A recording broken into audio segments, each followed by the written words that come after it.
ka, O Diyos, na tapat sa lahat. Hallelujah. Sa iyo ang pagsamba, sa iyo ang dakilang pasalamat sa araw na ito, O Diyos. Ikaw ay aming pinupuri, ikaw ay aming dinadakila, tinataas sa aming kalagitnaan. Walang katulad na Diyos sa buhay namin. Hallelujah. Tapat at banal na Diyos sa buhay namin. Nangusap mula noon hanggang ngayon at nagsabi, ang langit lupa ay lilipas, ang kaniyang salita ay hindi lilipas. At yung dahilan, O Diyos, kami ay nagpupuri sa umagang ito. Hallelujah. Pinapasalamatan ka sa iyong katapatan mula noon, ngayon, at sa magpakailanman. That you are faithful, God's unto the end. Mula pa sa simula ng aming buhay, O Diyos. Panginoon, Ikaw nagsabi na siya na mabuti, nagpasimula na mabuti mga bagay sa buhay ng bawat isa, ay siyang tatapos sa uling mga araw na ito, O Diyos. Lord, pinapatunayan mo lamang na hindi mo kami iiwan, pababayaan kailanman. Tatapusin mo ang mga bagay na iyong sinimulan sa iyong iglesia sa uling mga araw na ito. Hindi mo siya pababayaan, hindi mo siya iiwan, iahang sa kanyang kalagayan. Ang iyong iglesia ay mayroong kalwalhatian na nag-aantay sa Kanya sa uling mga araw na ito, Diyos. Siya ay yung dadalhin sa iyong luklukan. Dahil Ikaw nagsabi, Panginoon, sa magtatagumpay ay kakasamahin kong uupo sa kanan ng aking Ama sa kalangitan. Panginoon Diyos, purihin ka sa umagang ito. Ikaw ay aming tinataas at pinapasalamatan minsan pa sa mga tinig, sa mga awit, sa mga papurit pasalamat ng iyong mga banal. Bayaang Ikaw lamang, O Diyos, ang siyang mataas sa umagang ito. Hallelujah. Sa aming mga labi, sa aming mga buhay, sa aming puso't kaluluwa, O Diyos. Hallelujah, ay tinataas ang kaisa-isang Diyos na mabuti sa amin. Panginoon, walang katulad ng iyong mga gawa sa buhay namin, O Diyos. Sino ang kayang, hallelujah, ayusin ang kanyang buhay? Sino ang kayang payapain ang kanyang sambahayan, ang kanyang kalagayan sa uling mga araw na ito? Panginoon, kung wala ka sa amin, ay wala rin kami magagawa, O Diyos. Ikaw ang nagbigay ng kapayapaan sa buhay ng iyong mga banal. Ikaw ang nagsabi, my peace I will give unto you. Hallelujah, hallelujah. The words that I speak, they are spirit and they are life. Hallelujah. At ang buhay na ito ay nasa iyong iglesia lamang, O Diyos, sa uling mga araw. That's why, Lord, kami ay nakakapagpatuloy, nakatayo sa iyong biyaya, sa ilalim ng iyong pagkilos, sa iyong banal na Espiritu, O Diyos. Lord, sa umagang ito, Ikaw ay aming pinupuri at pinapasalamatan. Bayaan, Panginoon, na minsan pa Ikaw ay mahayag sa iyong iglesia. Ikaw lamang siyang makita, Panginoon, wag ang aming mga sariling kalakasan, kakayahan.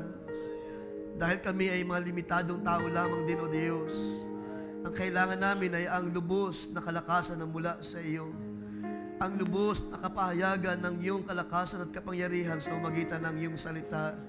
Lord, may this life, Lord God, bayaang Ikaw ang siyang masanctify, Lord God. Ikaw ang siyang mapabanal sa buhay namin, O Diyos. Ikaw lamang ang siyang makita, ang iyong kabanalan ang siyang makilala at mahayag, O Diyos. Makita ng buong sanlibutan na hindi na ito kami, kundi Ikaw, O Diyos. Ang Kristo sa buhay namin. Hallelujah. Siyang nagpapalakas sa aming pananampalataya. Siyang tumutulong sa amin upang kami ay makatayo sa uling mga araw. Siya nagpapalakas ng aming mga laman. Hallelujah. Siya nagpapalakas ng aming mga espiritu. Hallelujah. Siyang umaakay sa aming mga kaluluwa sa uling mga araw na ito, O Diyos. Dahil ang laman ay pahina ng pahina, pero ang aming pagkataong loob ay pinalalakas ng iyong biyaya, O Diyos. Panginoon, purihin ka at luwalhatiin ka sa umagang ito, Lord. Pagpalain muli ang iyong mga gawa, ang iyong salita sa buhay namin. Ang iyong mga banal ay patuloy na iyong itayo sa uling mga araw na ito, O Diyos.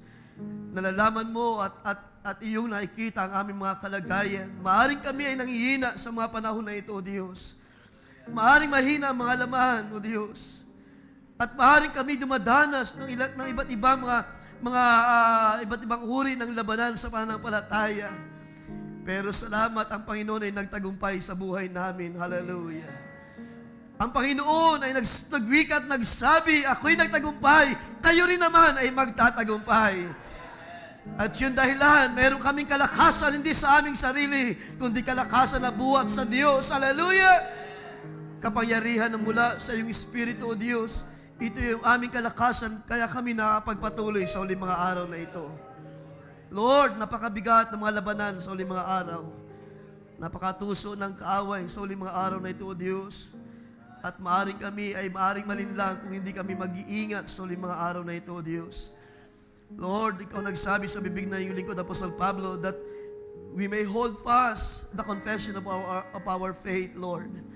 Kailangan naming tayuan, kailangan naming lumakad ng may kalakasan sa uling mga araw na ito, O Diyos. Kailangan naming harapin ang mga hamon ng kaaway sa uling mga araw na ito. Kailangan namin, O Diyos, na labanan ang gawa ng dyablo sa uling mga araw na ito, O Diyos. Kailangan naming maranasan ang pagtatagumpay na iyong pinangako sa buhay namin, O Diyos. Subalit hindi sa aming sarili, kundi sa iyo na nagpapalakas. Katulad ng sabi ng iyong lingkod, Apostol Pablo, magagawa namin lahat ng bagay dahil kay Kristo na nagpapalakas sa amin. Lord, purihin ka sa umagang ito, O Diyos. Salamat muli sa pagkakataon. Pinahiram mo kami ng biyaya ng kalakasan, physical, kalakasang spiritual, Lord, at sa mga mayroong karanasan ng mga panghihina sa laman, Lord. Ilang mga kapatid na nagpapaabot, Panginoon, na sila'y hindi makaparito dahil sa struggle, sa mga karamdaman, Lord. Ikaw ang siyang aming inaasahan sa uling mga araw na ito, O Diyos. Kung kami man ay makaranas ng ganitong mga bagay, meron kang gustong patunayan, O Diyos. Hallelujah. Sa panahon na kami mahina, ay magagaway pa rin namin sabihin kami ay malakas sa biyaya ng Diyos.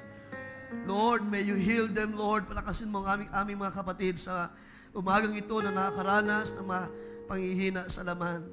Struggle, O Diyos, sa ibang mga bagay. Lord, bayaan, Panginoon, na ang araw na ito ay magpatuloy, gumawa ka sa buhay ng bawat isa. Gumawa ka sa iyong mga salita, O Diyos. Patunayan mo, O Diyos, ang iyong salita ay katotohanan sa aming kalagitnaan. Hallelujah. At kung maaaring kami, O Diyos, ay muling palalahanan, turuan, at kami ay ituwid, O Diyos, Lord, mangyari ayon sa iyong salita. Kami, O Diyos, ay patuloy na nagtitiwala at umaasa lamang sa iyo, Panginoon, na ikaw ang siyang tutugon sa lahat ng aming mga pangailangan sa araw na ito. Bless your word once again. Bless your people, ng iyong malit na lingkod. Lahat kami, O Diyos, ay humihingi ng habag at awa sa iyo sa umagang ito. At muli kami palakasin, patibayin sa pananampalataya. At punan ang aming mga kakulangan na nagawa sa nakalipas na mga araw, O Diyos. Kung kami man ay nakagawa ng mga kahinaan sa laman o ng mga bagay, O Diyos, Lord, ibalik mo sa amin ang kalakasan na mula sa iyo. Restore thy power in your word, O God. Restore your people, Lord. Ibalik mo sa amin ang joy of your salvation. Kung kami man ay nakakalimot, kung kami man ay nagkukulang, O Diyos, ibalik mo, ipanumbalik mo, O Diyos, ang hindi biro na lakas, ang kagalakan sa puso ng bawat isa sa araw na ito, O Diyos. Lahat kami ay umaasa lamang sa iyo at nagtitiwala na may magagawa ka sa aming mga pangangailangan. Lord, lahat ng ito ay maingat naming ibinabalik lamang sa iyo. Ang lahat ng mga papuri ay sa iyo lamang. Ang lahat ng kadakilaan ay sa iyo. Lahat ng pagsamba ay sa iyo lamang. Ay aming pinagkakaloob, inihahandog sa matamis at dakilang pangalan ng aming Panginoong Kristo Jesus. Everybody say Amen. Amen and Amen. Ating purihin ang Diyos. Ating palapakan siya. Can we say praise the Lord? Praise the Lord. Purihin ang Diyos. Purihin siya. Tayo lang magbukas ng ating mga sa teksto na ating pupuntahan sa umagang ito.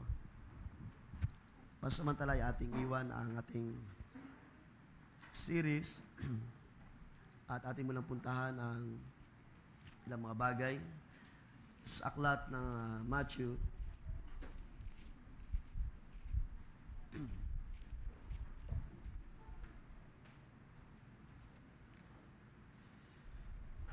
chapter 5 ng Matthew.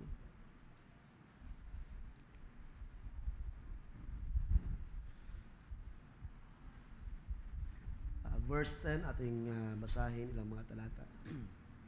Blessed are those who are persecuted for righteousness' sake, for theirs is the kingdom of heaven.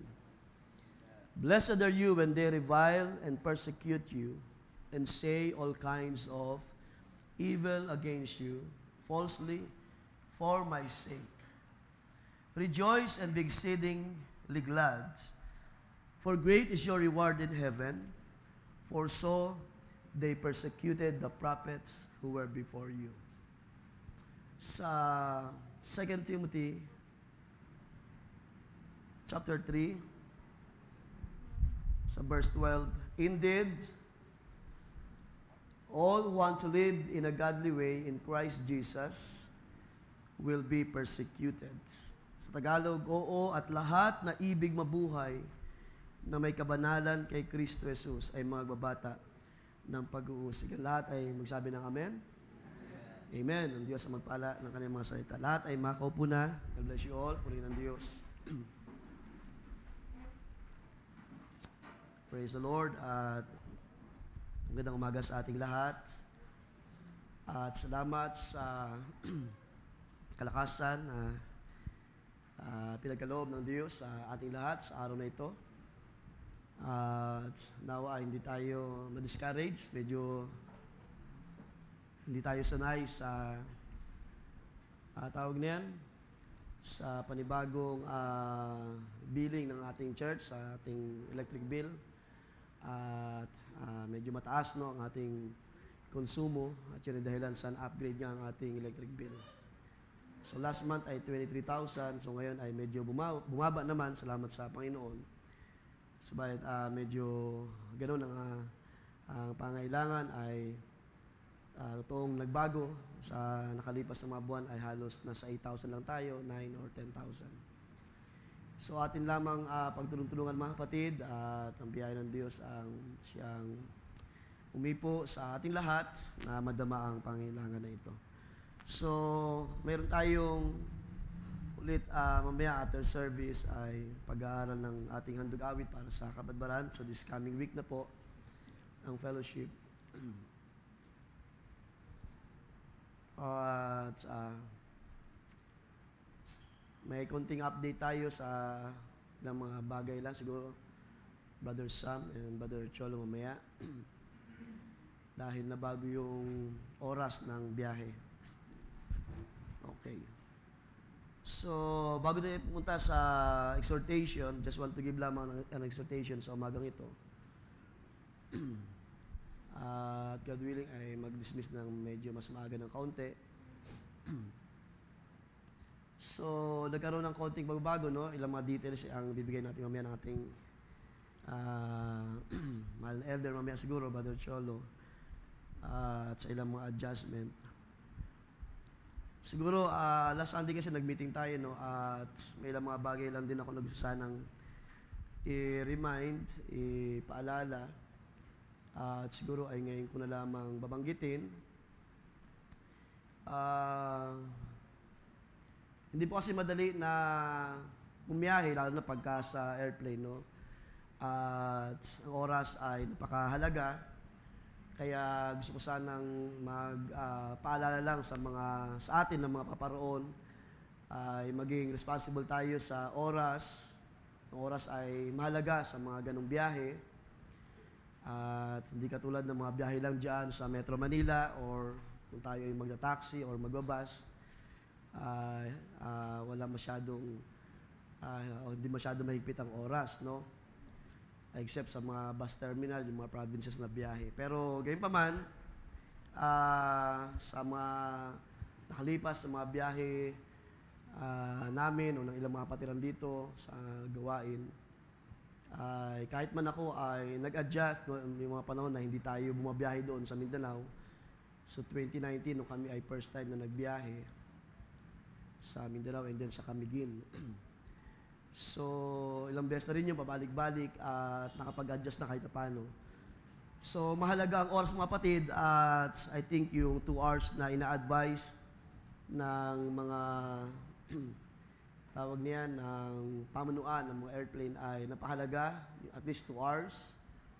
Kaya kailangan natin mag-adjust din ng alis dito, at least 2 hours para sa biyahe from here hanggang sa Terminal 3. Terminal 3 tayo, di ba? Tama.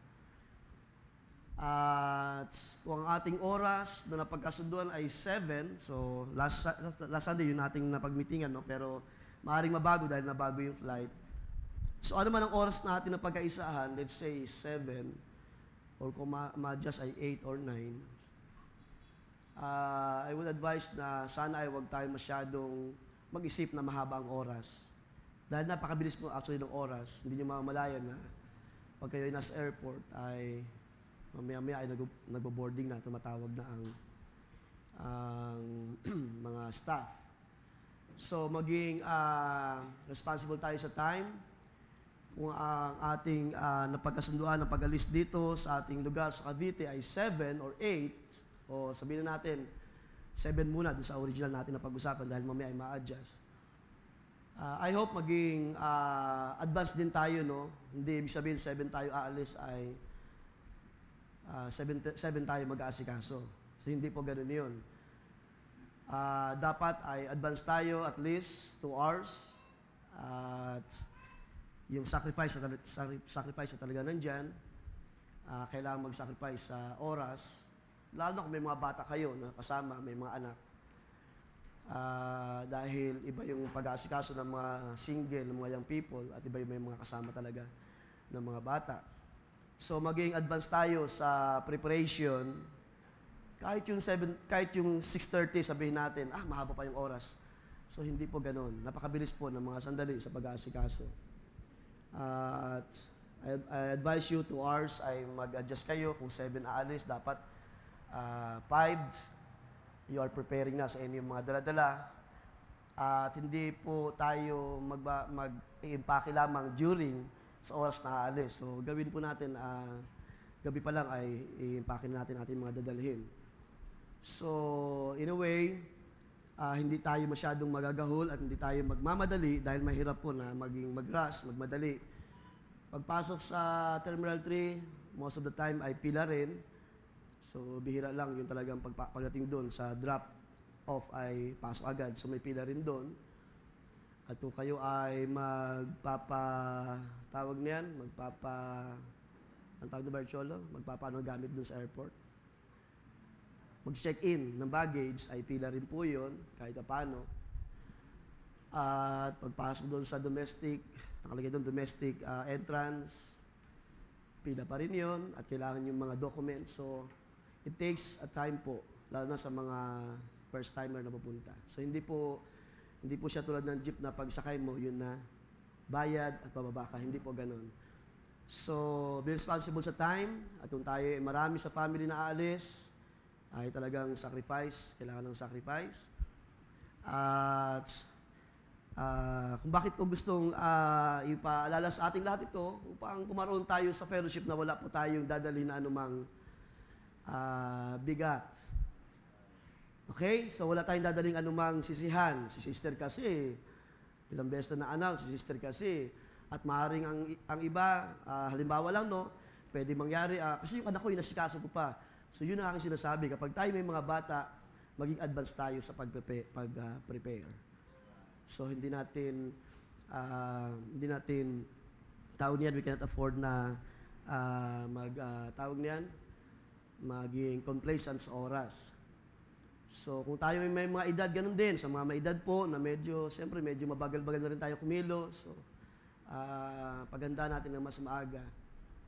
At kung hindi man talaga maiwasan, may mga mahuhuli, ay alam na natin na talagang hindi ganun kadali.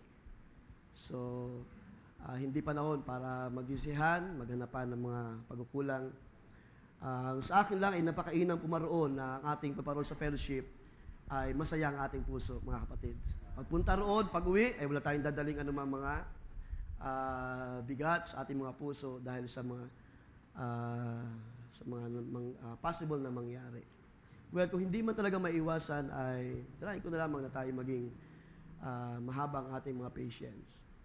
Pero ulitin ko, ang oras ng paglipad ng eroplano pwedeng ma-delay ng ilang minuto, pero hindi po siya madidelay ng napakahabang oras. Kung ang flight is, sabihin natin, ay 12 noon, pwedeng ma-delay ng 15 minutes. Pero yun ay, yung mga tao ay nasa loob na. Yung pagtawag, pag-boarding ay napakaliit lang ng kanyang tawag niyan difference para siya ay ma-delay. Pero yung pag-boarding, kapag nandun na sa airplane, ay madalas napapansin ko rin, matagal din talaga lumipad. Pero of course, yung pagtawag ay, pag-boarding ay on time. So, sikapin natin mga kapatid, at katulad ng na-advise last Sunday, yung ating mapipili na parang coordinator sa bawat sasakyan ay magpaalala, mag-remind sa bawat isa. Okay, so siguro naman ay naging malinaw last Sunday, o kung may mga question ay huwag na kayo manghiya magtanong. Sa mga dadalhin, sa mga hindi dapat dalhin, ay mahalaga rin po yun. At sana walang magdala ng bala. Dahil uso yan ngayon eh. Biro lang po yun. I know na wala sa ating ganun. Pero lately, mga nakarang balita ay may mga ganun na namang case. Dalangin natin na samahan tayo ng biyaya ng Diyos. At ang Diyos ang nakakaalam ng ating desire sa fellowship. At ang Diyos ang gagawa ng paraan para hawiin ang lahat ng pagtatangka ng dyablo na tayo ay pigilan. Kaya sa Diyos natin pagkatiwala ang lahat ng bagay. At ating palapakan ng Panginoon mga kapatid sa pagkakataon na ito. At pagbati sa mga may kaarawan, Sister Ella, aming kambal. Kambal kasi yan, si Honey at si Jeliza. The same date ang kanilang birthday. Pero malayong agwat, of course. So, sa iba rin na nagdaos, ay ang Diyos magpala ng inyong kagalakan sa araw na ito. Ating bangsa, ibinigyan ko na ng pamagat sa ating teksto sa ilang sandali, mga kapatid, siguro more than 1 hour. Just want to give this exhortation about persecuted in the name of Jesus Christ. At ito ay nababanggit sa ilang mga nakalipas na mga pag-aaral, sa mga exhortation ng ating mga elders at sa inyong maliit na kapatid. I just want to speak about persecution. Paano ninyo tinitingnan ang salitang persecution, mga kapatid? Ang salitang persecution ay related sa word na martyr. Pero sino sa inyo ang naranasan ng persecution? Persecution. Mamaya tingnan natin, no? Ang kaisipan na yan. At sino sa inyo ang naranasan ng maging martyr? Martyr or persecuted. Anyway, mga kapatid, no? Ito ay magandang tingnan dahil sino ba sa inyo nakakaalam ng meaning ng martyr? Ang meaning ng martyr is actually sa familiar na meaning na nakikita natin, no? Ang martyr is a person who is killed because of his religious or other beliefs. So, may iba't ibang uri ng martyr, of course. Meron tayong tinatawag na 13 ba yun, 12 martyr sa Cavite, sa 13 martires, no? Because of their belief. At sila ay lumaban sa mga mananakot. Well, ang martyr sa Scripture, kung ito ay kumbaga, ito yung ating naging kaisipan, ang martyr ay isang tao na pinapatay because of his belief or stand. Pero alam nyo, ang martyr, kung yung titingnan sa Greek words, sa original meaning yan, sa original Greek na martyr, ang ibig sabihin po ng martyr is witness. So, ibig sabihin, wala po siyang, kung witness, ibig sabihin, hindi siya,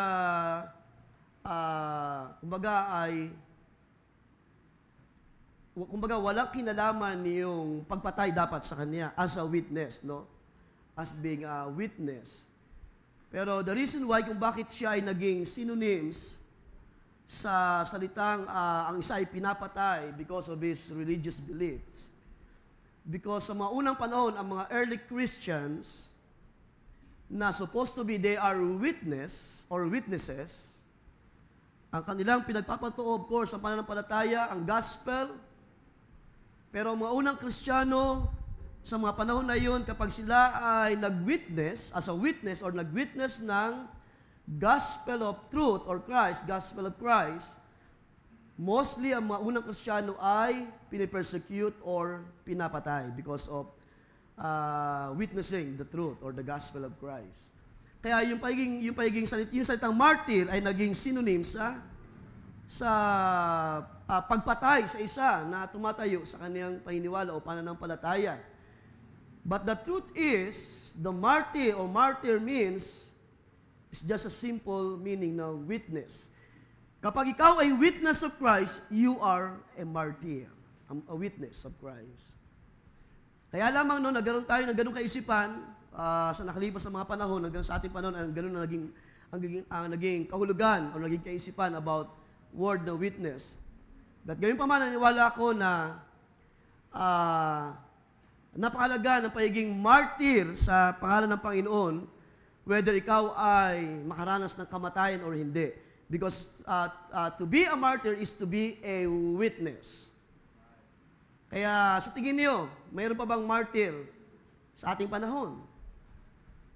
Yes, we can say yes because as a Christian, we are witnesses of truth sa ating panahon. So a martyr is a witness of truth or a gospel of Christ. Lamang sa mga panahon na yun na nakalipas, ay hindi natin matanggihan na ang mga nag-witness kay Kristo ay nakaranas ng persecution or to the points of death sa mga panahon na yun. At masabi natin na hindi talaga madali ang mag-witness ng gospel of Christ. At least sa mga panahon na yun, sa nakalipas sa mga panahon. Sa ating panahon, well, kung tayo maniniwala na mayroon pa ring martyr, yes, as a witness of Christ sa ating panahon, bilang mga witness o witnesses ng truth, ng message sa ating panahon, ay makonsider natin na tayo ay mga martyr sa huling mga araw. Ang pagkakaiba lang ay hindi tayo nabubuhay sa panahon ng martyrdom. So pag sinabi pong martyrdom, yung panahon na ang mga Kristiyano ay totoo nakaranas ng pag-uusig o persecution to the point na sila ay pinapatay ng mga hindi sumasang-ayon sa pananampalataya. At yun dahilan, mga kapatid, binanggit doon sa ating text, balikan natin ang 2 Timothy, at mamaya ay ating bibigyan ng pansin ng bagay na ito. Indeed, sabi ni Pablo kay Timothy, all who want to live in godly way in Christ Jesus will be persecuted. So maraming ibig sabihin ng persecution, no? Pero ito na akin nabanggit kanina, ang mga Kristiyano noon ay pinipersecute to the point of death. Pero sa atin, ang mga nabubuhay sa ating panahon, the same pa rin, pwede natin consider we are as a martyr or as a witness, ay pwede pa rin tayo makaranas ng persecution at maaaring hindi to the point of death, but still, tayo ay nakaranas ng persecution. Kaya nga tinanong ko kayo kanina, sino sa inyo nakaranas ma-persecute? At yan ay maaaring hindi familiar sa atin or hindi tayo nakaranas, hindi natin naranasan ang bagay na yan, no? Pero mamaya ay ating titingnan, napakahalaga ng pagiging martyr or pagtayo sa truth. Katulad ng ating narinig na testimony kanina, and I agree, it's about time to stand sa truth, mga kapatid. It's about time na tayo ay magpakamartir. Gamitin natin yung word na martir. Or persecuted, sabi ni Pablo, persecuted in the name of Jesus Christ. At doon sa ating text, balikan natin yung Matthew chapter 5.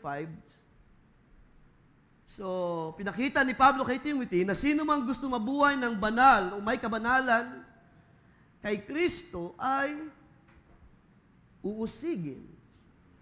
Ibig sabihin, hindi tayo ma-exempt or walang hindi maaring makaranas ng pag-uusig. Ang maunang Kristiyano, naniniwala ko dahil sila ay nakaranas ng persecution at majority ay pinatay because of the faith. Pero iba-ibang klase kasi ng persecution. Pero sa ating panahon, maaaring hindi tayo makaranas to the point of death. Pero masabi ko na, bilang isang Kristiyano, hindi rin posible na hindi tayo makaranas ng persecution. At kung hindi pa tayo nakakaranas ng persecution, pwede natin sabihin, Panginoon, totoo ba itong aking tinatayuan? Totoo ba yung aking pananampalataya? Because even Jesus, ating balikan, sabi ni Jesus, blessed are those who have been persecuted for the sake of righteousness. Kung ikaw ay nabubuhay sa katuwiran, isang tiyak na bagay, you will be persecuted. Okay, mamaya titingnan natin ang mga part na yan. Kung ikaw ay isa sa bahagi sa mga matuwid, lumalakad sa katuwiran ng Diyos, 100% you will be persecuted. Pero katulad ng sinabi ko nga, iba yung kalagayan natin sa ating panahon. Pero isang bagay din na kapag hindi tayo nakaranas ng persecuted, maaaring hindi tayo nagwi-witness. Hindi tayo nagpapatotoo. Hindi tayo nagpapakilala kung sino tayo sa huling mga araw. Kaya nga kapag tayo ay lumalabas sa labas at wala tayong pautuon na dala-dala sa mga tao, ang paningin ng mga tao, tayo ay parang katulad din ng iba. Lamang maaaring maging, tawag niyan, maging advantage or maging, tawag niyan, maging bahagi ng iyong pagkakilala, ng iyong itsura. Pero minsan, kahit naman sa ating mga kababayan, lalo na, mahabang palda, mahabang buhok, iba pa rin yung iniisip ng mga tao. Dating daan ka ba? Di ba, ganun usually yung mga question. Pentecostal ka ba? Ganun. So wala silang idea sa totoong larawan ng mga witness or martyr sa ating panahon. Hindi ibig sabihin na wala nang pinapatay ngayon, wala nang martyr, wala nang mga witnesses. Pero gusto kong sabihin sa inyo, kayo ay mga martyr sa huling mga araw.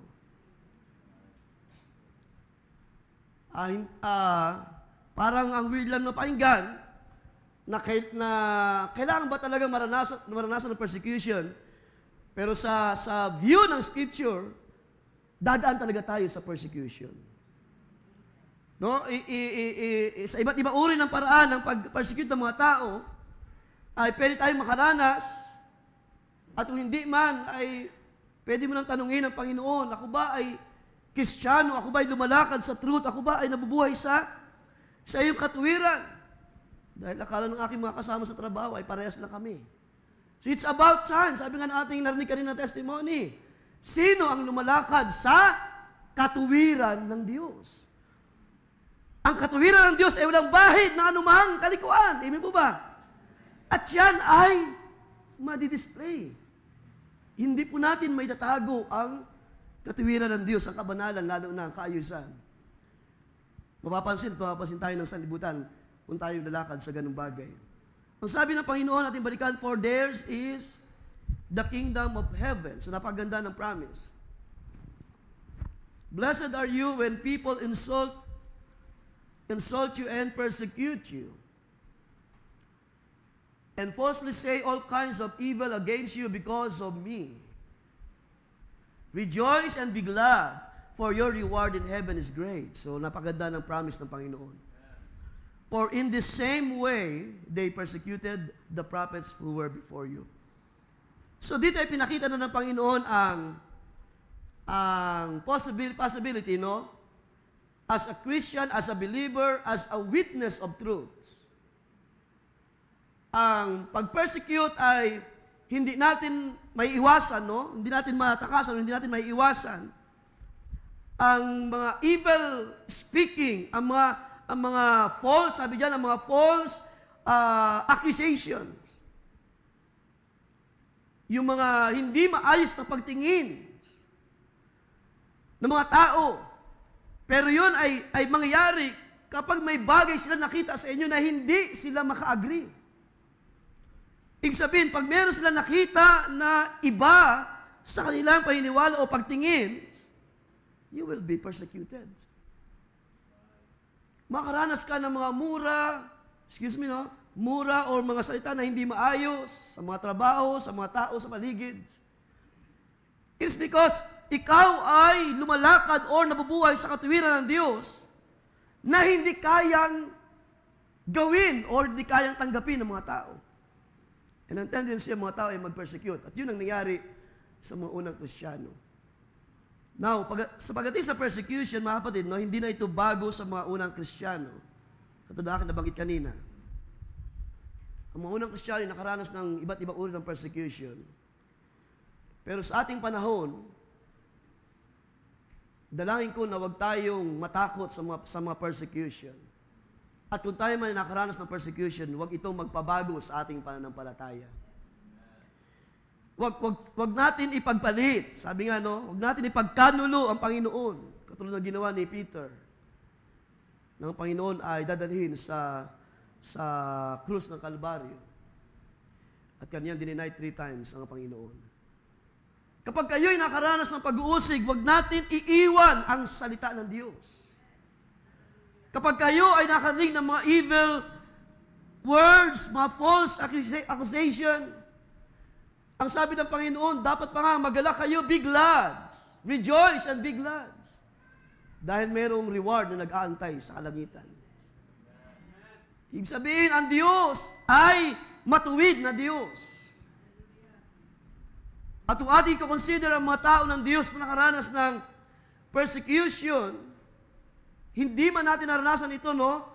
Maaring napaka-light ng panahon na ito, hindi masyadong nakaranas ng persecution ng mga banal or maaring individually, no? Bawat isa ay may mga karanasan.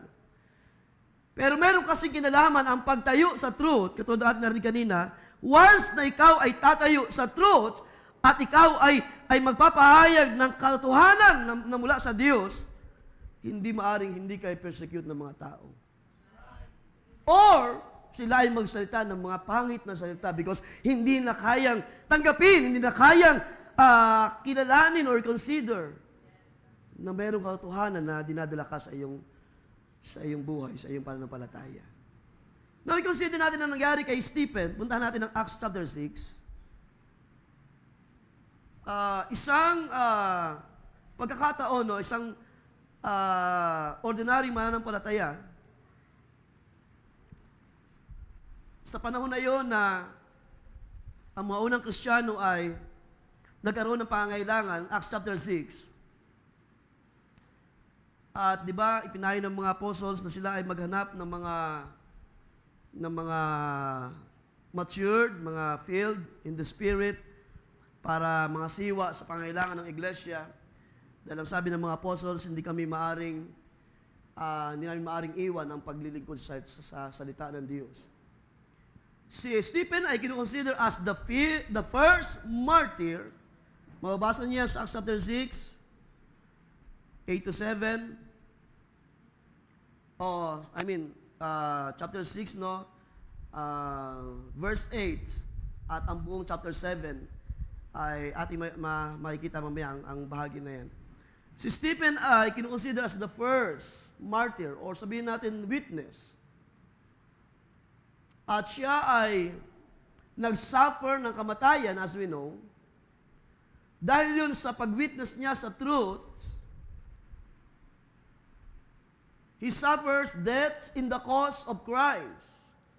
So, hindi po siya namatay dahil lamang sa anong mga bagay na accusation ng mga tao. He suffers death because of the truth, because of Christ, because of the gospel.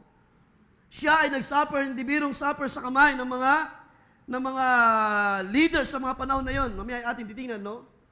At ang karanasan na ito ni Stephen ay nagpapakita ng isang pagiging tunay na martyr.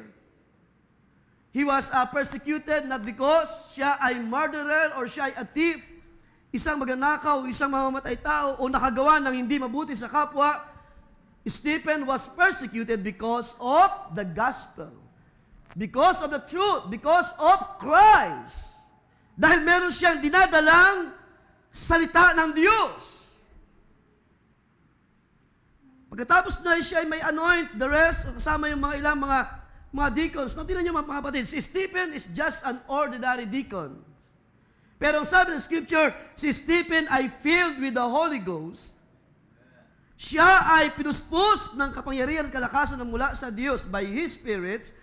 At si Stephen ay nagkaroon siya ng boldness to witness the truth sa kanyang panahon. Kaya nga mga kapatid, no, sa ating panahon, ang ating mga deacons dapat ay hindi lang tagapangasiwa ng iglesia. Dapat ang mga diakono na kayo ay pinupuspos ng Espiritu ng Diyos, kayo ay meron ding dapat kakayahan to defend the truth. Dapat meron din kayong lakas para sabihin, mga kasama nyo sa mga trabaho, mga tao sa labas, mga kaibigan, lalo kung tayo nakakasalamuhan ng iba't ibang uri ng mga tao, papaano ninyo dinadefend the truth? At papaano ninyo ipinamumuhay ang katuwiran ng Diyos? At kung yan ay inyong maganap, huwag kayong magtaka kapag kayo ay nirevile, pinagwikaan ng hindi magandang salita, minura-mura kayo dahil sa panampalataya, pinersecute kayo, at to the point na maaring kayo ay hindi na pakikisamahan. Diba? Kayo ay maaring iiwasan ng mga tao, at kayo ay pagsasabihan ng mga false accusation.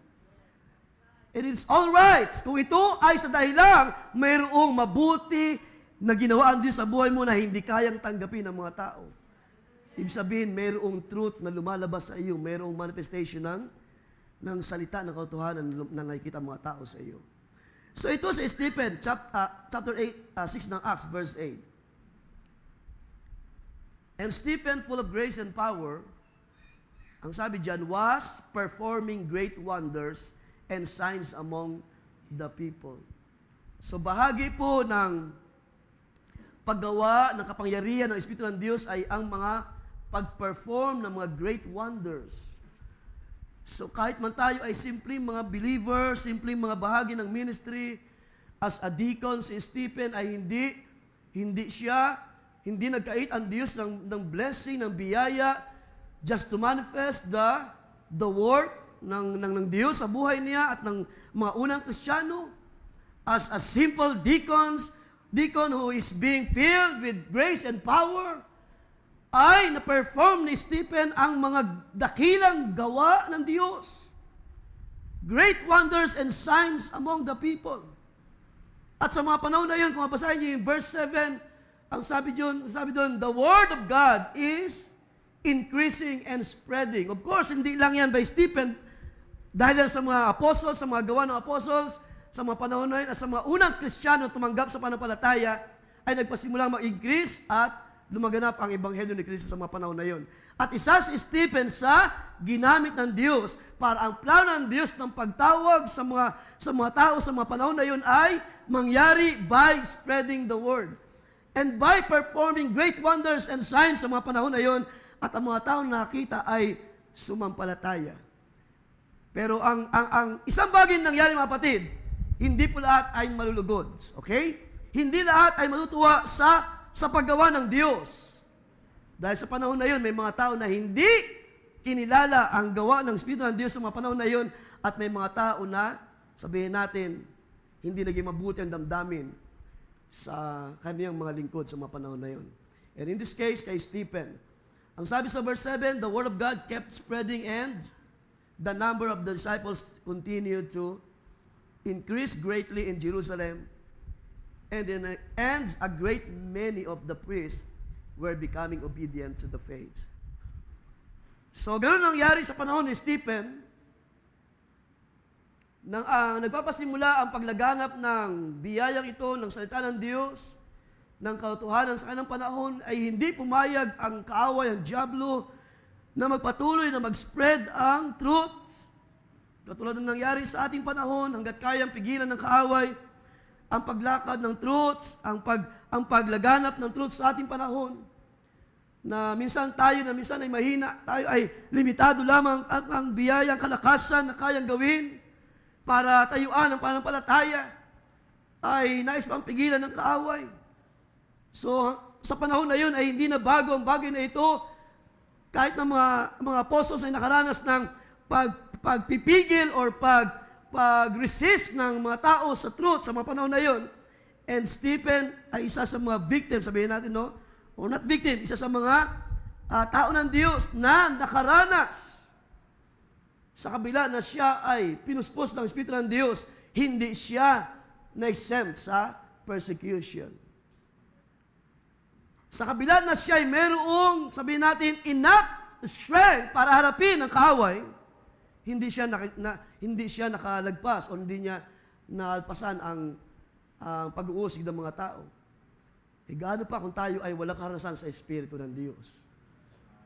Gaano na kung tayo ay mga mahihina o sabihin natin mga hindi sanay sa pagtatanggol sa truth or paglakad sa mga gawa ng Espiritu ng Diyos. Kaya yung karanasan ni Stephen na being filled with the Holy Spirit ay ginamit ng Diyos para ang Diyos ay mahayag at lumaganap ang Ebanghelyo sa panahon na iyon. Pero sa bagay na makikita natin, hindi siya nakalagpas sa kamay ng mga persecutor sa mga panahon na iyon. At dumating sa point, ang sabi dyan, kung ating titingnan, may mga tao na nakipag-dispute. Mababasa natin yan sa verse 11 to 14. Siguro magandang ating basahin. Acts chapter 6.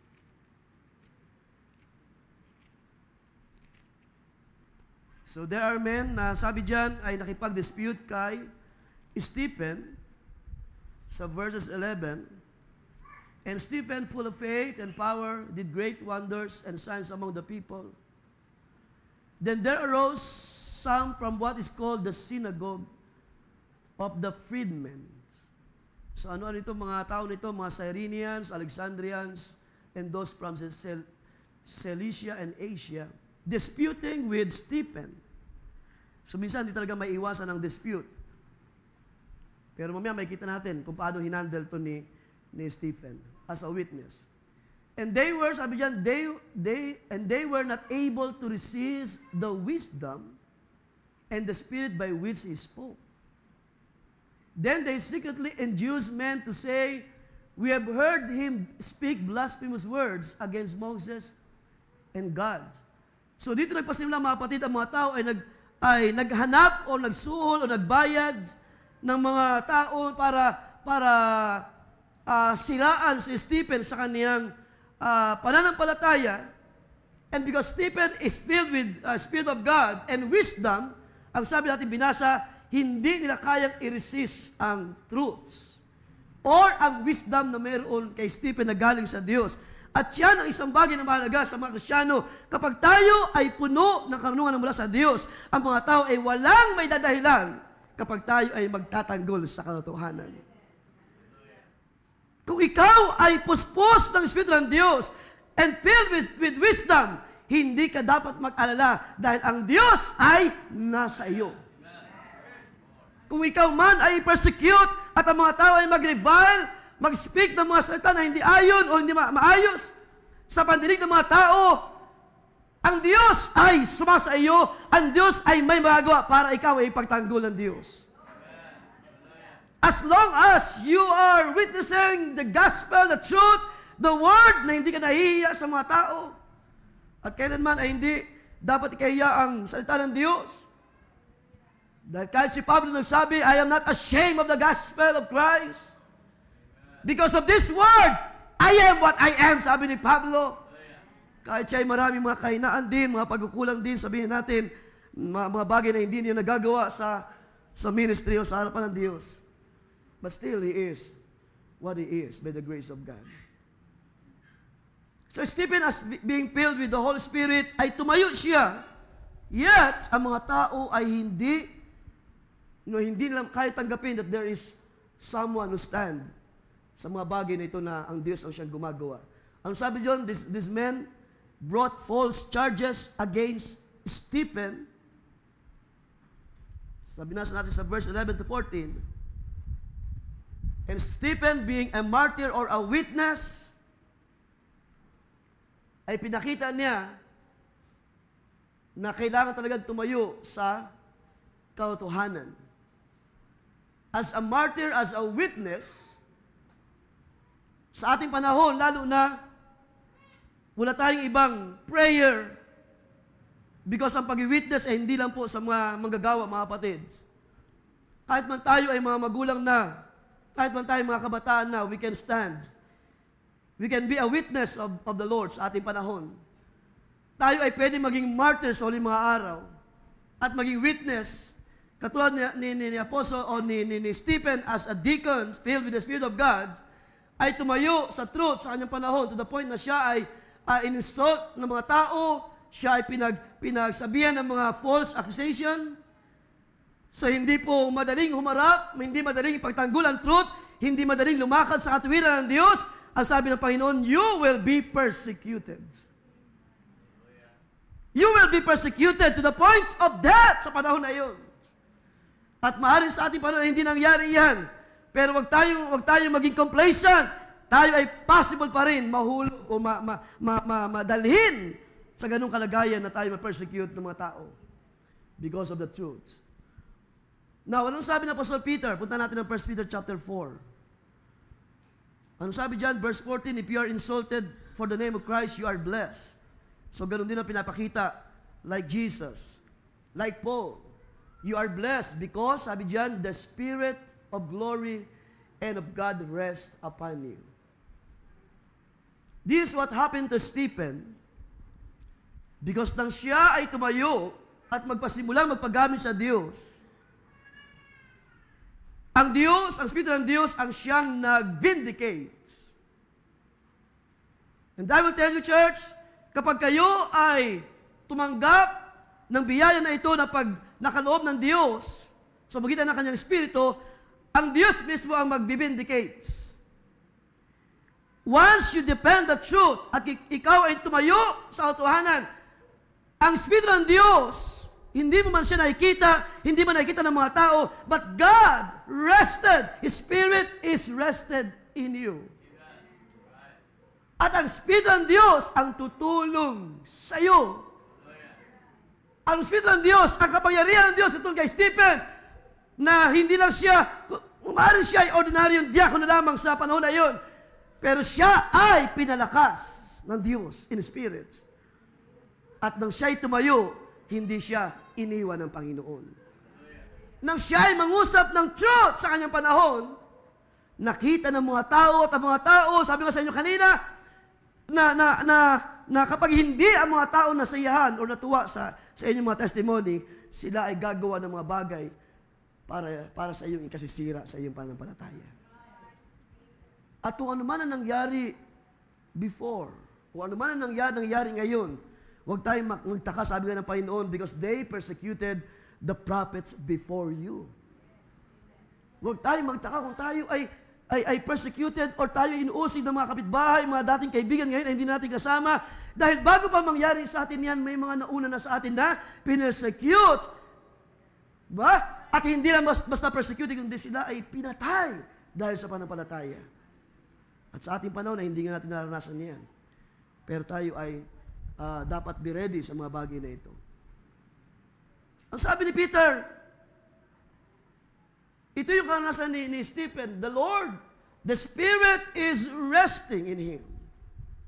That's why meron siyang lakas, meron siyang tawag niyan, biyaya o lakas o kapangyarihan mula sa Diyos para gawin ang pagpapatotoo sa panahon na iyon, na ang kapalit ay ang pag-uusig ng mga tao. So, ano nangyari kay Stephen? Si Stephen as a witness or as a martyr, kung ating titingnan mga kapatid, si Stephen ay hindi po siya na carried away ng mga pang-uusig na ginawa ng mga tao sa panahon na yun. But instead ang ginawa ni Stephen, nagpatuloy siya ng pagpapatotoo. And we can read it in Acts chapter 7.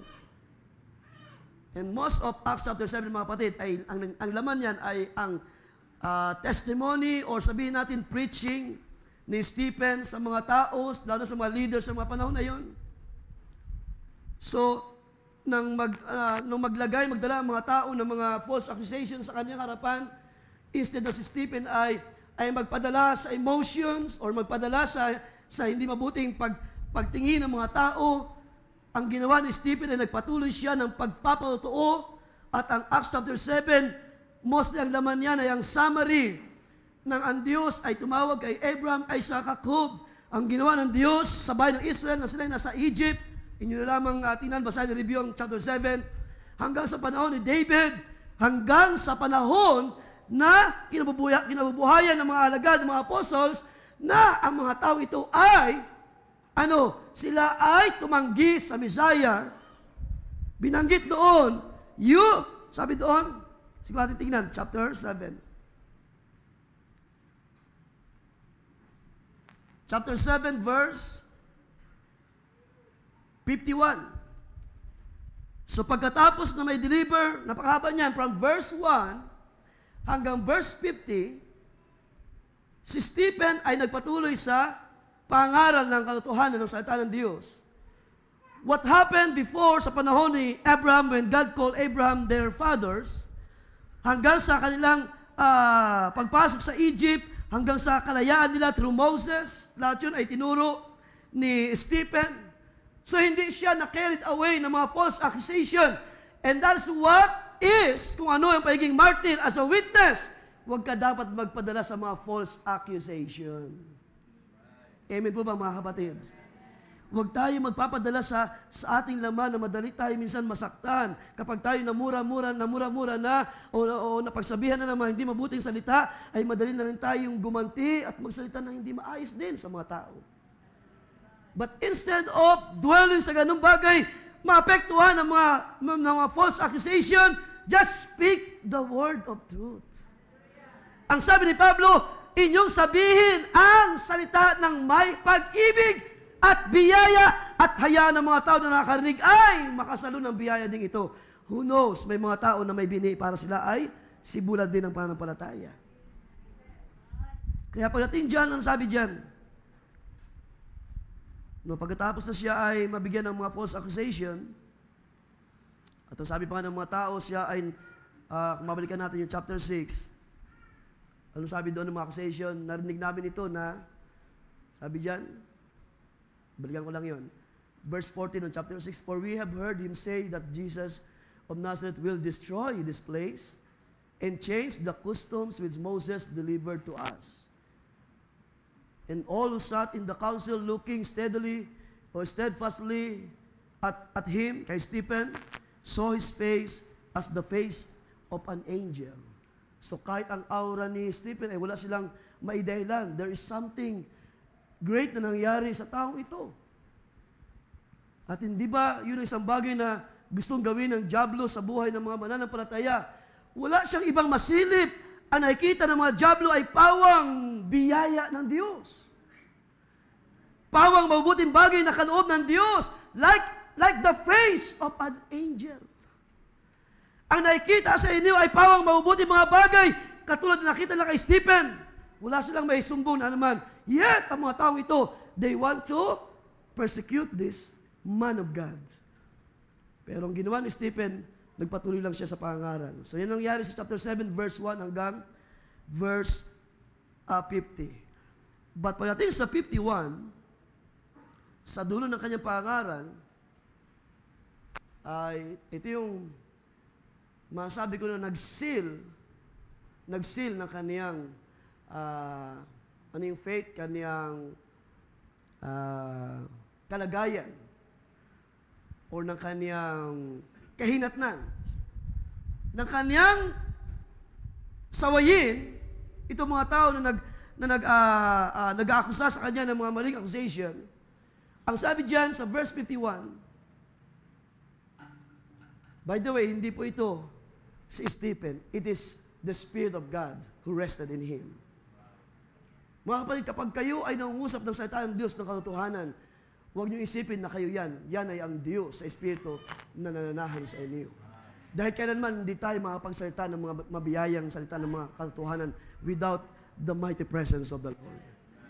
Lahat tayo ay magkukulang, lahat tayo ay manghihina, lahat tayo ay magkukulang ng karunungan at kaalaman. Si Santiago din nagsabi, kapag kayo ay kulang ng kaalaman, karunungan, humingi lamang kayo sa Diyos dahil ang Diyos ay hindi magkakait para kayo ay pagkalooban ng mga bagay na ito. When you speak the word of truth, magagawa mo ang bagay na yan because God is resting in you. And that's what's happening to Stephen. At kaya siya ay nagsalita, nagpasimulang magsaway sa mga taong ito that seal his faith or nagselyo, naglagay sa kanyang tiyak na, sabihin natin, tiyak na kamatayan dahil yun ang kanyang pupuntahan o tiyak na panganib. At ano yung kanyang sinabi dyan, verse 51, you steep naked. Kaharap ang mga Jews, ang mga leaders sa mga panahon na yun.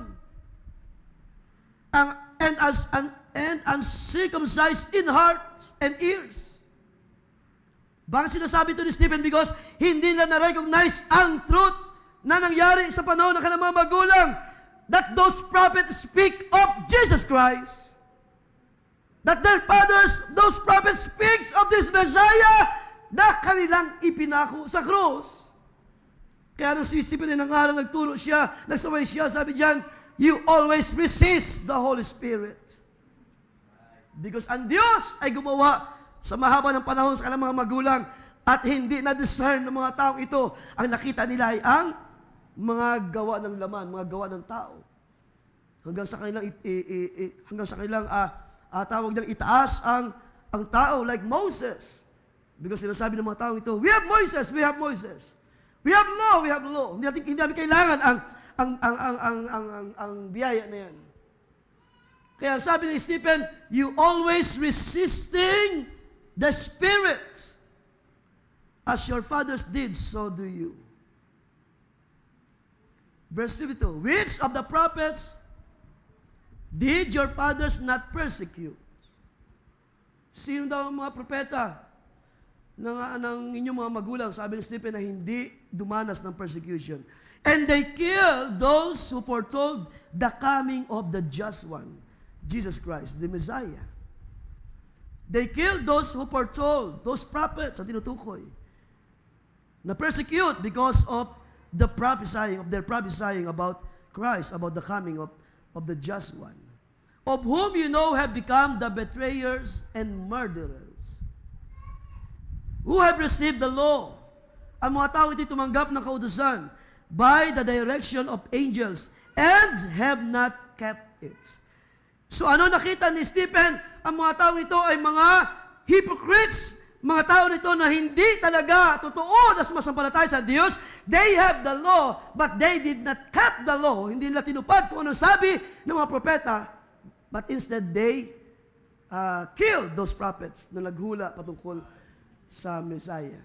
And eventually sabi niya, you became a murderer. Inyong pinako ang just one, ang Kristo. At ang mga tao, ang sabi diyan, ating ituloy, sa verse, saan tayo?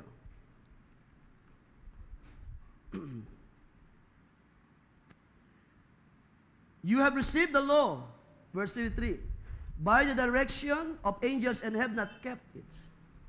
When they heard these things, verse 54, they were cut to the heart. Hindi ba yan ang katotohanan? Masakit ang katotohanan.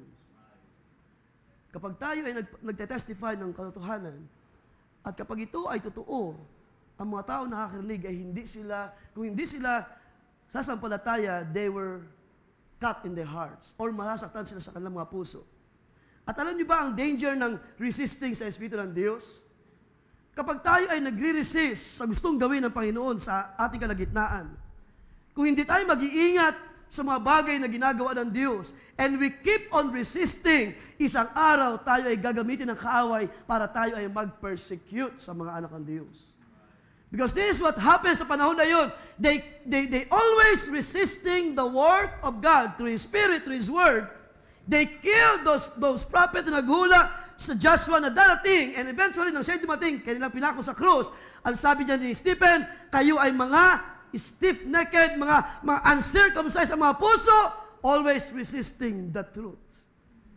At ang mga tao nito na lumalaban sa katotohanan, sila yung mga nag-persecute sa mga unang mga Kristiyano. Kaya dito sa makikita natin mga kapatid, sabi dyan, tuloy natin sa verse 54.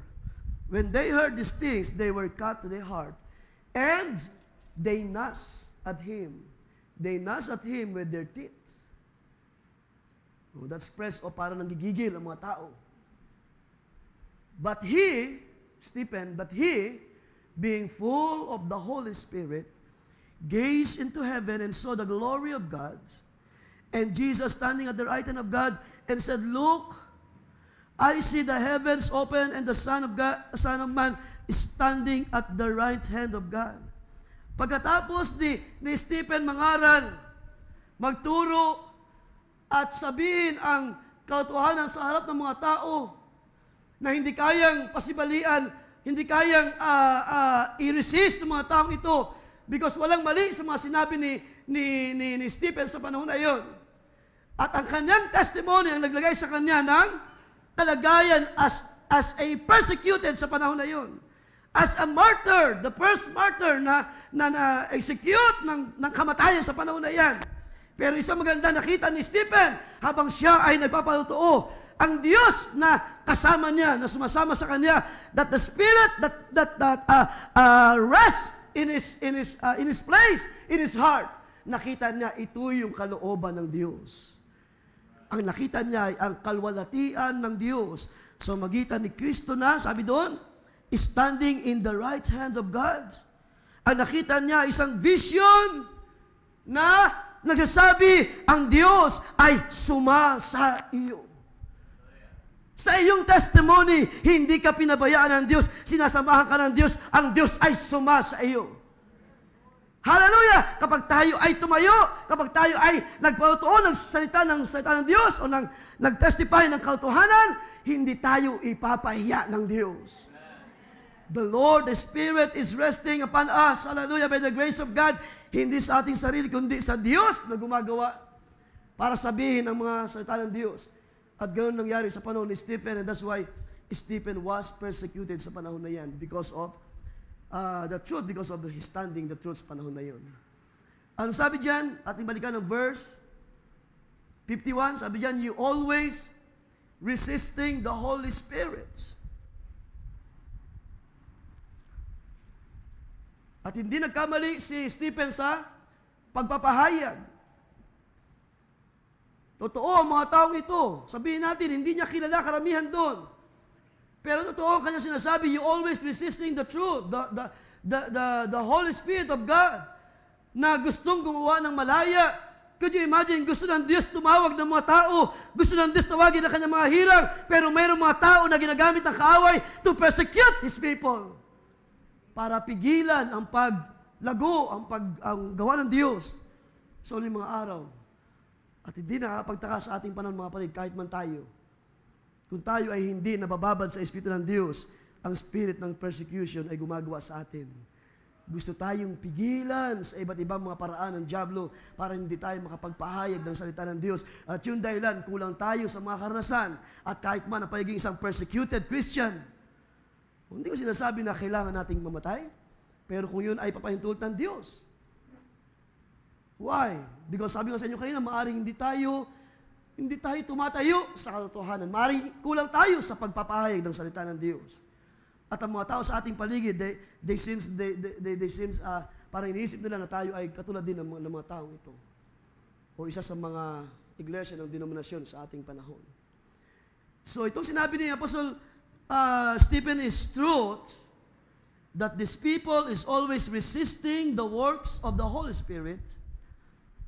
Ibig sabihin, they constantly battling. Lumalaban lagi sila. Kapag ang Diyos ay gumagawa, ang Diyos ay nangungusap, they always resist. Sa paanong paraan? Hindi sila nagpapasakop sa salita ng Diyos. Hindi nila tinatanggap, hindi nila kinikilala na ito'y sa Diyos. Kaya ang ginagawa nila ay pinapatay ang mga propeta sa panahon na yon. But despite of this thing na nangyari kay Stephen, siya ay nagpatuloy lamang sa pagtayo sa katotohanan, sa kalooban ng Diyos, hanggang sa siya ay patikimin ng Panginoon ng hindi birong biyaya, ng blessing to see the heavens, to see the Lord, para ipakita sa kanya, Stephen, hindi kita iiwan, kasama mo ako. Para sabihin sa atin, hindi tayo nag-iisa sa huling mga araw. Ang church na ito, bagamat maaaring maliit tayo sa paningin ng tao, hindi tayo nag-iisa, kasama natin ang Panginoon. At ang sabi ni Pablo, if God is for us, sino ang mga evil spirit na lalaban para pigilan ang iyong pagpapahayag ng salita ng Diyos? Sinong kaaway ang tatayo para sabihin na kayo ay, mga mahihina lamang na kayo ay ganito, ganyan, kulang sa maraming mga bagay. Pero ang Diyos ay mayaman sa habag at awa, hallelujah! Ang kanyang ulat na bisig ay kanyang pinaabot sa bawat isa para ipakilala sa atin that God is working in us. Gumagawa siya sa atin. So ito yung karanasan ni Stephen, mga kapatid. Na kahit may mga tao na nag-akusa sa kanya, nag-revile, nagsalita na hindi mabuti, na karanasan din natin, I believe, sa mga panahon na ito. Pero si Stephen ay nagpatuloy. Hindi siya nagpatinag sa mga panahon na yon. So, ang blessing na tinanggap dito ni Stephen is, yung sa verse 56, Stephen was granted a glorious vision of heaven bago siya mamatay sa panahon na yon. Sa verse 56, ang Panginoon ay nanonood lamang sa mga nangyayari. O ibig sabihin, nagbabantay. Ang Panginoon ay nakatingin sa bawat actions. Ang Panginoon ay nakatingin sa bawat salita na iyong sasabihin at ipapahayag. At sa bawat salita na iyong sasabihin, mayroon laging vindication ng Diyos. Because when Stephen saw the vision, nakita niya, kasama ko ang Panginoon. Kasama natin lagi sa ating mga lakad ang biyaya ng Diyos. Hindi tayo iiwan, hindi pababayaan, sabi ng Panginoon, unto the ends of time. Just speak the word of truth sa iyong panahon. Hallelujah! At huwag mo ipagpalit ang katotohanan sa isang pirasong lugaw. Aanin ko ba ang birthright? Kung ako naman ay magugutom o mamamatay? Yan ay espiritu ng laman, mga kapatid. Like Esau, na wala siyang alam sa mga plano ng Diyos, pero si Jacob ay meron siyang biyaya na tinanggap sa Diyos. Bagamat siya ay merong struggle. Meron siya struggle sa kanyang laman, may struggle siya sa mga bagay sa paligid. Pero isang maganda kay Jacob ay meron siyang pananampalataya na katulad sa kanyang mga magulang na hindi ko bibitiwan ang Diyos ay nangako, hindi ko bibitiwan ang pangako ng Diyos. Sasabihin ko ang katotohanan, sasabihin ko ang kalooban ng Diyos. Mga kapatid, ginagawa ba natin yan? Sasabihin ko ang salita ng Diyos, ipapalato ko ang ginawa ng Diyos sa buhay namin. Kung paano tayo pinagtanggol ng Diyos na nakalipas ng mga panahon, kung paano ka tinawag in a miraculous way, kung paano ang Diyos nag-provide sa iyo para pangyarihan ng Diyos that He is a great provider. Hallelujah! Kung paano ang Diyos ay nagpagaling ng iyong mga karamdaman para mangyari ang sinabi ng Scripture, by His word we are healed. Hallelujah! Para mangyari sinabi ng Scripture, ang sino man sumampalataya ay hindi mapapahiya. And while you are testifying the word of truth, hallelujah, ang Espiritu ng Diyos ay kasama mo. Ang Diyos ay nagpapalakas. Sige lang, sabihin mo lang. Sige lang, lumakad ka lang. Sige lang, ipagtanggol mo ang kalooban ng Diyos. Well, sa ating panahon, maaaring hindi natin masyado nakikita ang bagay na ito as a martyr, as a witness.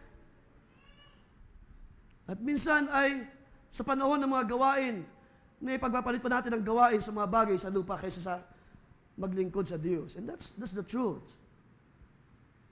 At yan ang katotohanan. Si Stephen ay hindi siya napadala doon sa mga tao na may mga false accusation. Kung ito yung sinabi ng Panginoon, din sabihin natin ang kalooban ng Diyos. At kung tayo man ay nakaramdam ng conviction, ibig sabihin yan, may biyaya ang Diyos sa buhay mo. Ibig sabihin yan, ang Diyos ay nagli-lead sa iyo, dinadala ka sa kanyang kalooban, sa kanyang salita. Pero of course, iba itong panahon na nangyari kay Stephen, na ang mga tao ay talagang lumalaban sa Espiritu ng Diyos. Anong sabi dyan? Verse 56. I see the heaven opened and the Son of Man standing at the right hand of God. Then they cried, verse 57, cried out with a loud voice, stopped their ears, and ran at him with one accord. Pagkatapos ng kanyang pagpapahayag ng salita ng Diyos sa mahabang panahon, pagkatapos niyang mag-testimony, mag-preach sa panahon na yon, ang mga tao ay nagmadali, and they ran at him. Lalo na nang kanilang marinig that Stephen saw the Lord in the vision, in the middle of the day, sa panahon na yun, ay hindi matanggap ng mga tao. There's something special na nangyari sa taong ito. At minsan ganun ang gawa ng kaaway sa ating panahon. Kapag tayo ay merong gawa ng Diyos sa buhay natin, siya ay galit na galit, siya ay gagawa ng paraan para ibagsak ang iyong pananampalataya. At yung dahilan, hindi rin tayo makakaalpas sa persecution, mga kapatid. Maaring tanggalan ka ng trabaho, alisin ka sa company, maaring gawin ang mga bagay na ito, mga false accusation para sirain ang iyong pagkatao. Kailangang mangyari, ang sabi ng Scripture. But as Stephen, kung paano siya nagtanggol, as the first martyr sa panahon na yun, ginawa lamang niya kung ano ang leading ng Holy Ghost. Hindi siya nagmamalaki. Hindi ito pagmamalaki sa sarili. Ito ay manifestation ng sabihin ni Pablo na ang salita ng Diyos ay mayroong demonstration of power. At naniniwala ko, church, sa huling mga araw na ito, na kung tayo ay mabababad sa Espiritu ng Diyos, ang demonstrasyon ng kapangyarihan ng Espiritu ng Diyos ay mangyayari sa ating kalagitnaan. Sinong sumasampalataya, mga kapatid? Huwag lang natin pabayaan ang salita ng Diyos. Huwag lang tayong mag-resist sa mga plano ng Diyos. Huwag lang tayong manguna lagi sa mga plano ng Diyos. Ang kailangan lang natin ay ipagtanggol, tumayo, magpatuloy sa pananampalataya.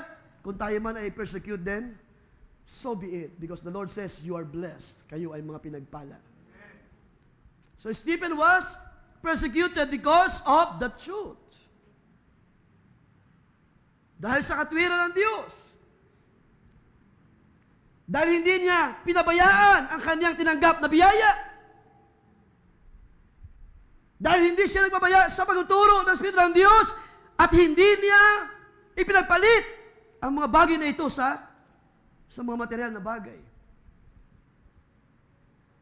And that's why siya ay pinagpala ng Diyos.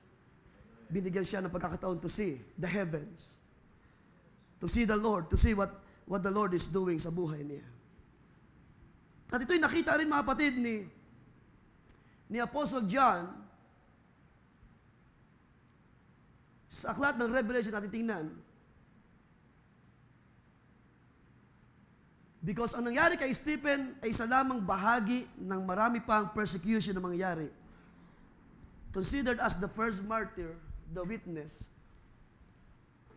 Throughout the ages, mula sa panahon na yun hanggang sa uling mga araw, there were persecution, of course. Bagamat maaaring hindi tayo sanay, hindi natin naranasan yan, no? Pero sa mga panahon nakalipas at sa mga darating ng ating tinatalakay, ito yung nakita rin ni John sa Revelation 20 verse 4, kung atin lamang tingnan. And I saw thrones, and they sat on them, and judgment was committed to them. Then I saw the souls of those who had been beheaded for their witness to Jesus and for the word of God. So kailan ito nangyari? Sa Great Tribulation. O kahit man sa mga panahon nakalipas. And for, sabi diyan, who had not worshipped the beast or his image. So in particular, sa panahon ng Great Tribulation na pinapakita. And had not received his mark on their foreheads or on their hands. And they lived and reigned with Christ for 1,000 years.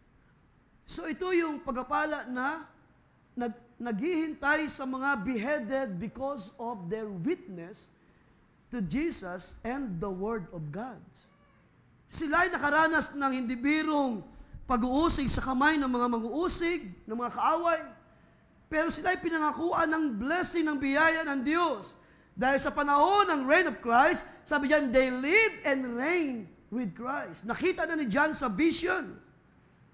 Kaya totoo ang sinasabi ng Scripture, nasabi ni Jesus, you are blessed. Kapag ikaw ay pinipersecute, you are blessed. When those people accuse you falsely, you are blessed. Hallelujah. Kapag ang mga tao ay nagmumura sa iyo at ginagawa katawanan yung buhay mo, you are blessed. The Spirit of the Lord is resting on you. Hindi ka mababayaan ng biyaya ng Panginoon. Hindi ka hayaang makuha ng kaaway. Hallelujah. Hindi hayaan ng Diyos na sirain ng kaaway ang pananampalataya, but instead, ipapakita pa sa iyong napakagandang biyaya. Those will overcome, will I, sabi niya, kakasamahin kong uupo sa aking trono. You are blessed when you are persecuted. Yun ang nangyari kay Stephen and the rest of the believers sa mga panahon na yun. Kaya nga sabi ni Peter, tingnan natin ang 1 Peter. Sa ilang mga sandali. Balikan natin yan, binasa ko kanina, verse 14. If you are insulted or persecuted for the name of Christ, you are blessed. Can you say amen to that, mga kapatid? sa mga nakakaranas na insultuhin ng kaaway. Kapatid, ikaw ay pinagpala ng Diyos. Huwag ka magpa-apekto sa mga false accusation. Magpatuloy kang lumakad sa katotohanan. Hallelujah. Hindi ka ipapahiya ng Diyos. Amen. Hallelujah. Well, in fact, tutulungan ka pa ng Diyos para ipagtanggol ang kanyang sarili. Hallelujah. Hindi nga, ang Diyos nga, hindi niya hinayaan ng mga unang mga propeta na gano'n lamang na tawag niyan, na siraan ng mga tao or sabihan ng mga tao ng mga pangit na bagay. Look at, sino yun? Si Gideon ba yun? Na inaasahan ng mga bata, kalbo-kalbo. Tama ba si Gideon? Elisha? Hindi ang Diyos mapayag kapag ang mga tao na pinahiran ay pinagtatawan ng sanlibutan. Ang Diyos ay Diyos na banal. Ang Diyos ay Diyos na matuwid na tumatawag sa inyo. Hallelujah! Hindi kayo tinawag para ipahamak lamang ng Diyos. Hindi ang persecution, hindi pinangyari o hindi pinahintulot para lamang sirain ng Diyos ang kanyang plano. Kundi ang bagay na ito ay para patunayan ang Diyos ay kasama natin sa uling mga araw na ito. Ang sabi diyan, the Spirit of glory and God rest upon you. Make sure, sabi diyan, that none of you suffers. No, wag lang tayo mag-suffer because tayo ay mga murderer or a thief or evil doer. Because totoo naman yan, mayroong pag-uusig ang batas sa lupa kapag tayo ay ganyan ang ating buhay. Or a troublesome meddler. But, if anyone suffers as a Christian, he is not to be ashamed, but is to glorify God in this name. Bakit? Because ang mga tao ay hindi talaga aayon sa gawa ng Diyos. Ang mga tao ay lalo nang walang mapahid ng Espiritu ng Diyos, they always resist or lalaban talaga sila. Pero sabi diyan, hindi ka ipapahiya ng Diyos.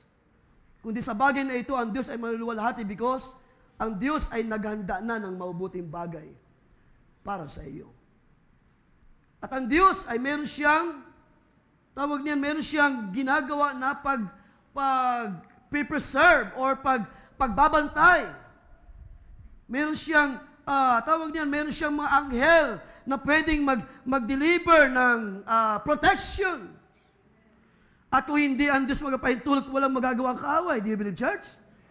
Hanggat hindi ang Diyos nagbibigay ng go signal, si Stephen ay hindi pwedeng patayin until na hindi niya matapos ang kanyang mission, ang kanyang pagkatawag to preach the truth and to stand with the truth at pasaway yung mga spirito na nag-resist sa gawa ng Diyos. At hindi siya namatay hanggat hindi niya muna natapos ang bahagi na yun.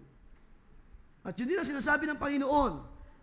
Ang sabi sa ating teksto, blessed are you, sa Matthew, when people insult you, persecute you, and falsely say all kinds of evil against you because of me. Matthew 5 verse 11. So sa ating pagkatapos mga kapatid, sino sa inyo ang nakaranas na ng bagay na ito?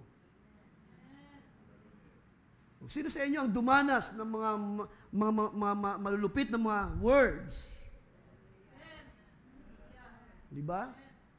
Mga false accusation. At kung tayo ay mahina pa sa laman, ang tendency ay gumanti tayo. Ang tendency ay murahin din natin sila. Di ba? Mag-revile din tayo, magsabi din tayo ng mga mali sa mga taong ito. Pero malakas ang pagkilos ng Espiritu na nananahan at nagpapahingalay sa iyong puso at kaluluwa. Huwag kang matakot, huwag kang babahala. Ang Diyos ay kasama mo. Ang Diyos ang magtatanggol para sa iyo. Kaya ang sabi Jesus, blessed are you when you are persecuted because of me. Huwag lang tayo iusigi ng lupa because of being a murderer, being a troublesome ng mga tao sa labas. Because as a thief, as an evildoer, hindi yan gagawin ng mga Kristiyano, ng mga anak ng Diyos. Dahil nabago na ang ating buhay. Amen po ba? Dahil meron ng transformation na ginawa ang Espiritu ng Diyos sa buhay natin. Hindi na tayo yung mga tao dyan na madaling mag-init ang ulo sa labas, pag nasagi ay road rage agad, away agad, patayan agad. Diba? At uusigin ng batas because of what they do. Pero tayo as a Christian, kung tayo man ay mag-suffer, katulad aking sinabi kanina, no? Hindi ang Diyos tumatawag sa bawat isa para lamang tayo dalhin ng Diyos o parang maging isang sacrifice tayo doon sa katotohanan, no? para ilagay as a sacrifice. Pero ang scripture nagpapakita, mga kapatid, ating binabasa kanina, tinawag tayo ng Diyos para ihanda sa mga persecution. Ibig sabihin, ang Diyos ay magtutulot ng mga persecution. Just be ready and be prepared. Hindi natin kayang takasan. May mga tao talagang resisting sa Espiritu ng Diyos. At wala silang gagawin kundi sirain ang pananampalataya. Pero hindi na mababali ang scripture, blessed are those who are persecuted in my name. 1 Peter chapter 3, verse 5, sabi dyan, but sanctify the Lord God in your hearts.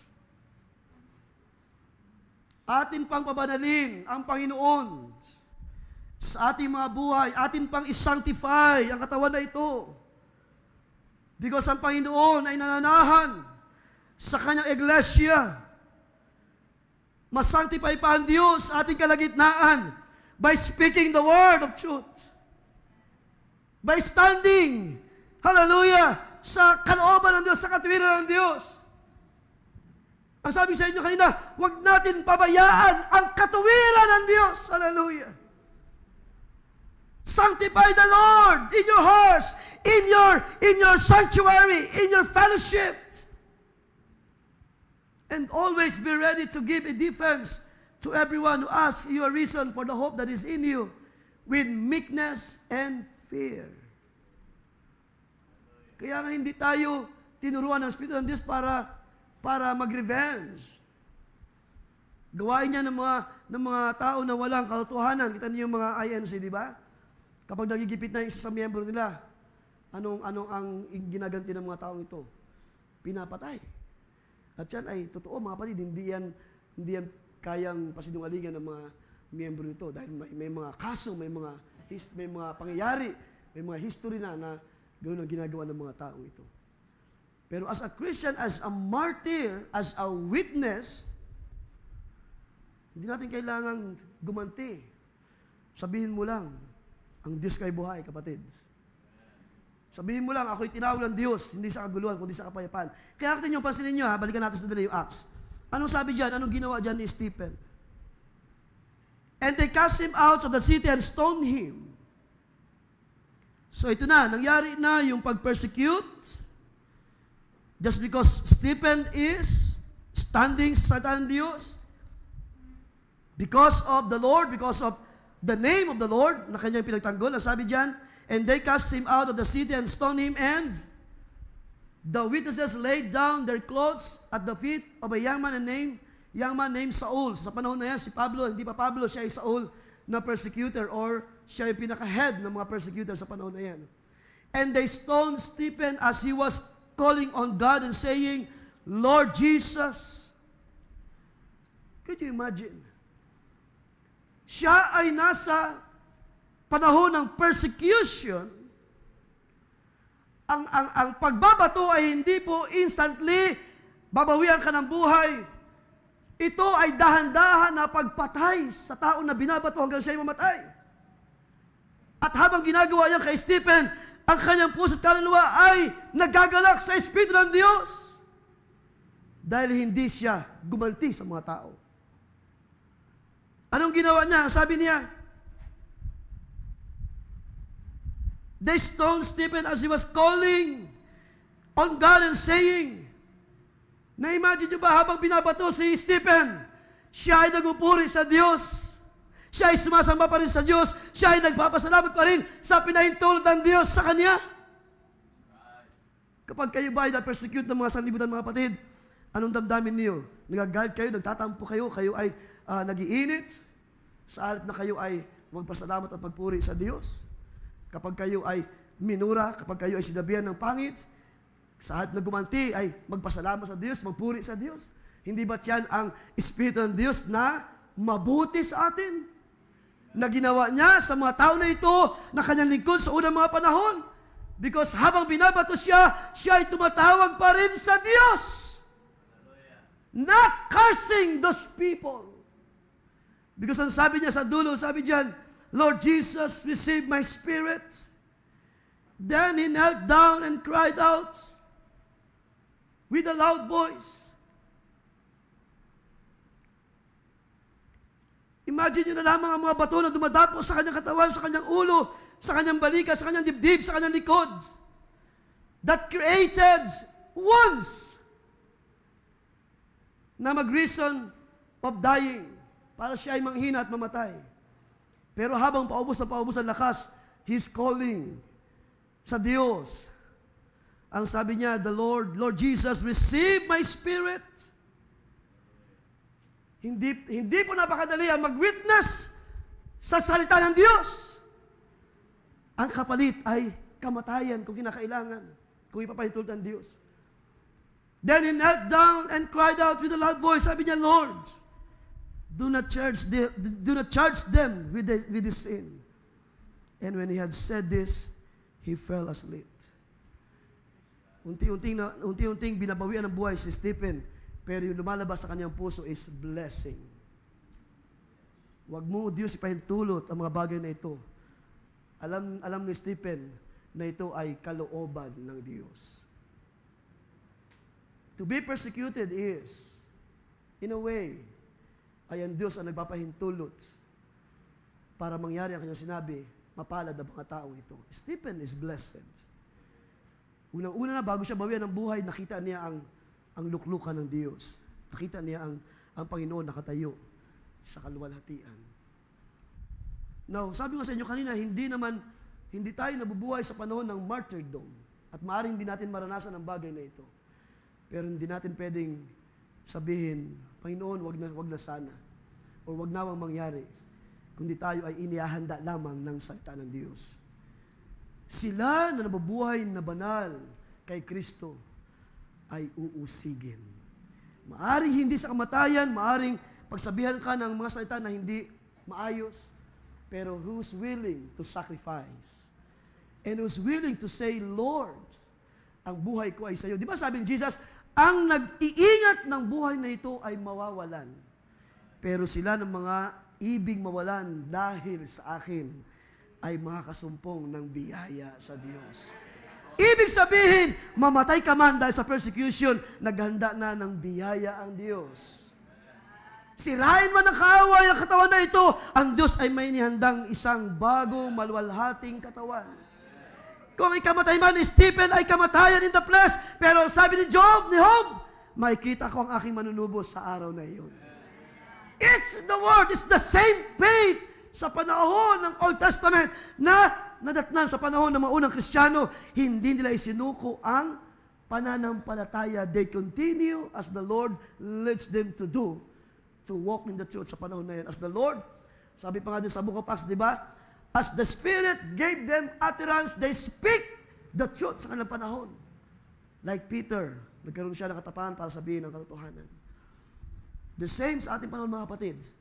So hindi ko naman sinasabi na kailangan ganito ang mangyari. Pero kung ang Diyos ang magpapahintulot, then hindi natin iiwan ang Panginoon. Hindi natin pababayaan ang Panginoon sa salita ng Diyos, mga kapatid. Now, balikan ko lamang ilang mga scripture, sabi diyan,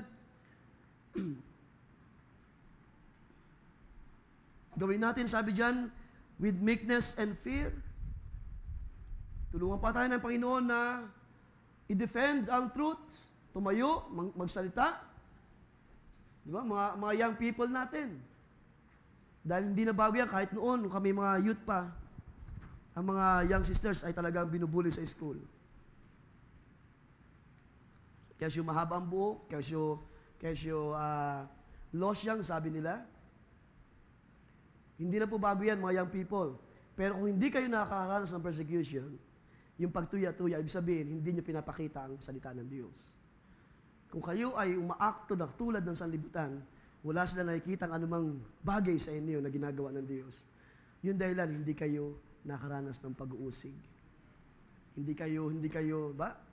Baka ang iba sa atin ay ayaw masabihan ng losyang, kaya hanggat maaari, inaayos ang sarili, konting trim, konting papula sa mukha, para hindi magmukhang, sabi nila, mukhang bangkay, sabi nila. Excuse me sa word. Hanggat maari ay ayaw natin magpalda ng mahaba dahil bubuli tayo sa school. Pero sabi ng Panginoon, yung mga lumalakad ng may kabanalan, hindi pwedeng hindi kayo usigi ng sanlibutan. Pero kung kayo man ay makaranas ng pag-uusig, kayo ay mga pinagpala ng Diyos sa 5 araw.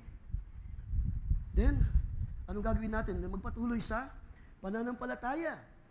Dahil hindi sabi ko sa inyo kanina, hindi ang Diyos tumawag sa atin, konti na lamang. Hindi ang Diyos tumawag para ilagay tayo sa ganung kalagayan sa buong panahon, because meron mga accounts sa Scripture, titingnan natin sandali, na kahit man ang mga unang Kristiyano ay binigyan ng Diyos ng biyaya to escape the persecution. We can read it in Acts chapter 8, or sa Matthew muna chapter 10, kahit man si Jesus ay nagsabi, when they persecute you in this city, Matthew 10 verse 23, flee to another.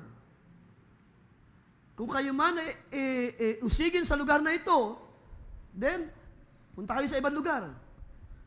So, in a way, ang Panginoon ay gumagamit din ng paraan, no?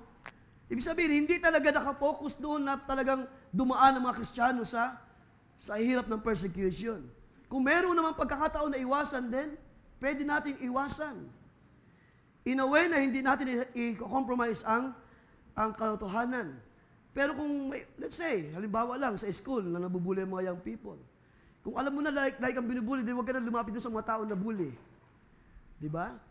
As much as possible ay just stay. Kung nasa ka lang doon, mag-aral ka, tawag niyan, ayusin mo lang ang sarili mo, magpatuloy ka lamang, at huwag ka mapagpapekto sa mga espiritu ng mga bullying.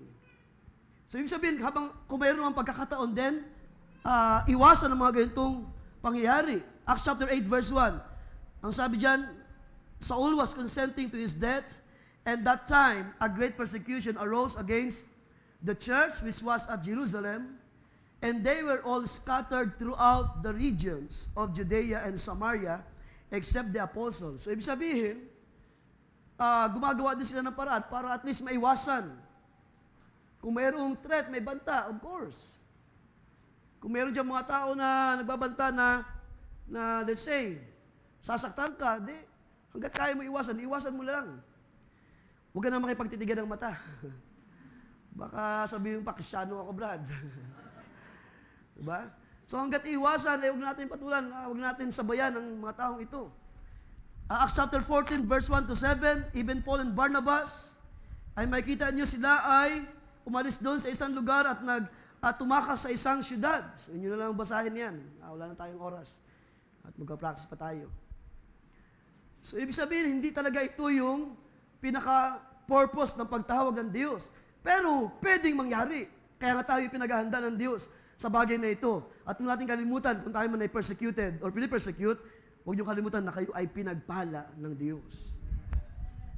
Yun ang sinabi ng Satan sa ating teksto. All who wants to live in a godly way in Christ will be persecuted. Pero of course, hindi tayo tinawag ng Diyos para saktan ng mga tao. Hindi tayo tinawag ng Diyos para mura-murahin lang ng mga tao. Diba? Hindi tayo nilagay ng Diyos sa ganung mga sitwasyon para lamang ma-degrade ang ating pananampalataya. Kung kinakailangan gawin ng Diyos para maluwalhati ang kanyang pangalan, ay gagawin ng Diyos. Papahintulot niya. Kung ating titingnan sa pagtatapos, because nakakalungkot ang part na ito, no, sa panahon na mga apostol ay namatay, only John ang hindi namatay sa kamay ng mga sa kamay ng mga persecutor. Ang alam natin ang story ni John, siya ay miraculously saved nung siya ilagay sa kumukulong langis.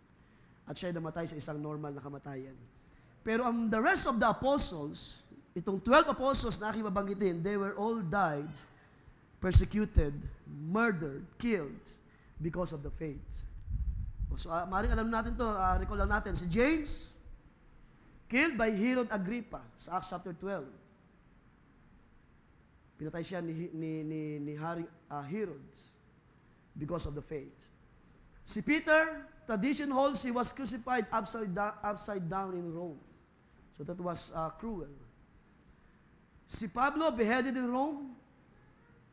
Si Andrew, crucified on an X-shaped cross. So imagine yung X-shaped cross. Hanggang sa mamatay si Andrew. Si Matthew reported to have been martyred with a sword.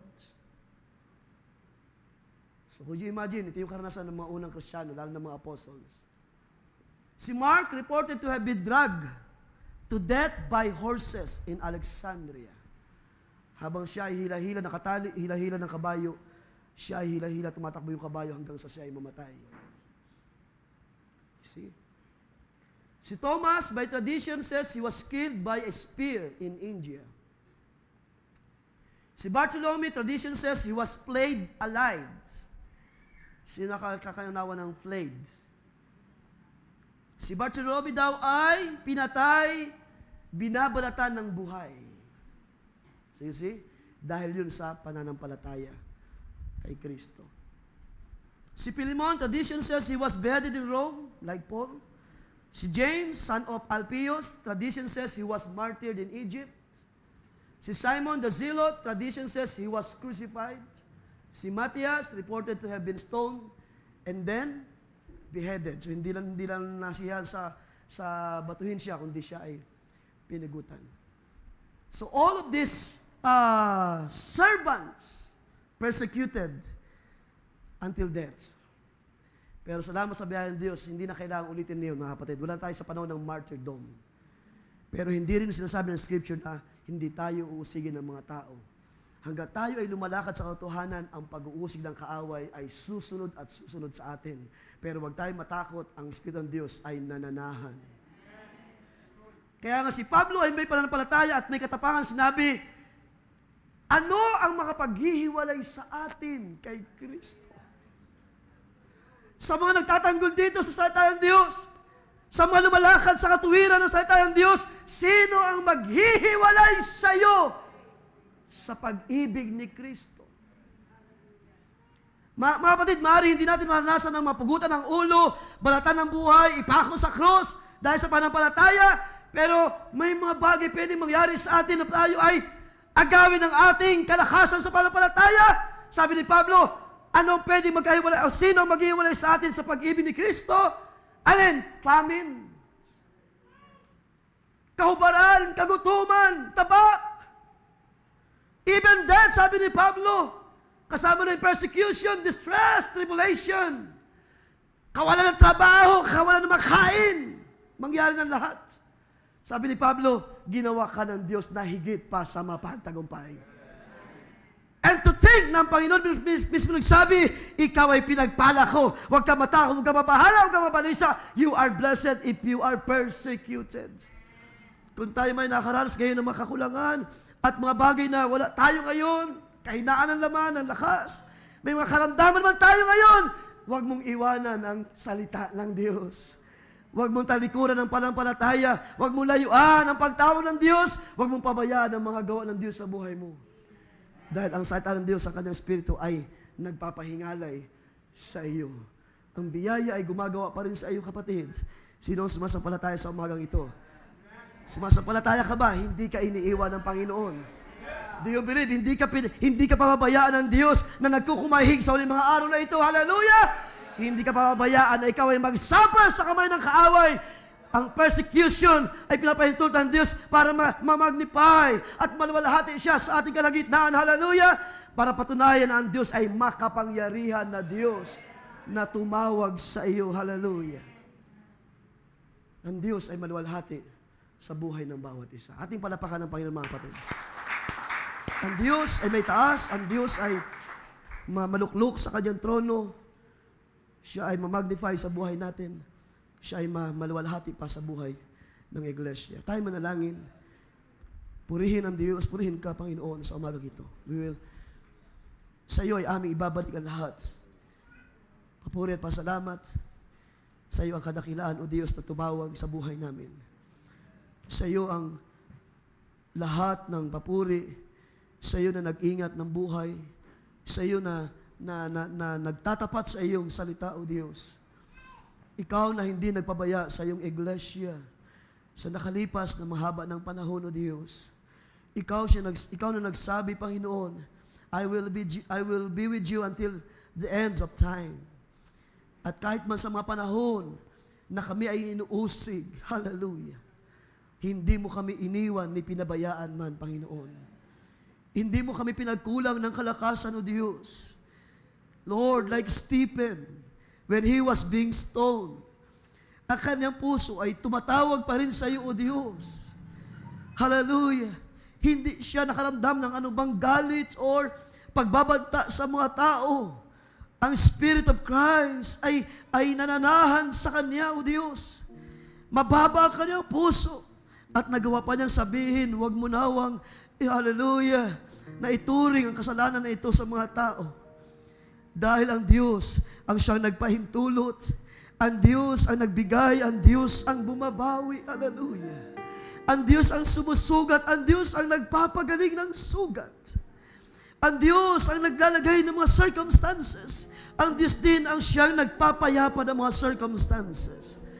Ang Diyos ang siyang nagpapahintulot ng mga karamdaman. Ang Diyos din ang may paraan para pagalingin ang mga karamdaman. Hallelujah. Oh, ikaw ay aming tinataas, O Diyos. Ikaw ay aming pinupuri at pinapasalamatan. Pagpalain ang iyong mga salita, pagpalain ang iyong iglesia. Palakasin mo pa kami sa pananampalataya, O Diyos. Bigyan mo pa kami ng tapang, ng kalakasan to speak in wisdom, Lord. To depend your word, O God. Huwag kaming matakot, huwag kaming mabahala, huwag kaming mabalisa, O Diyos. Kung anong aming sasabihin, kung anong aming gagawin. Dahil ang Espiritu ng Diyos ang siyang tutulong sa bawat isa. Kung anong aming sasabihin sa uling mga araw na ito. Hallelujah. Lord, may you bless your people. Bigyan mo pa kami ng kalakasan, harapin ang hamon ng kaaway sa uling mga araw na ito, O Diyos. Habang kami, O Diyos, ay naaharap sa mas malapit na panahon, na mas higit naming mararamdaman ang gawa ng kaaway sa uling mga araw na ito, O Diyos.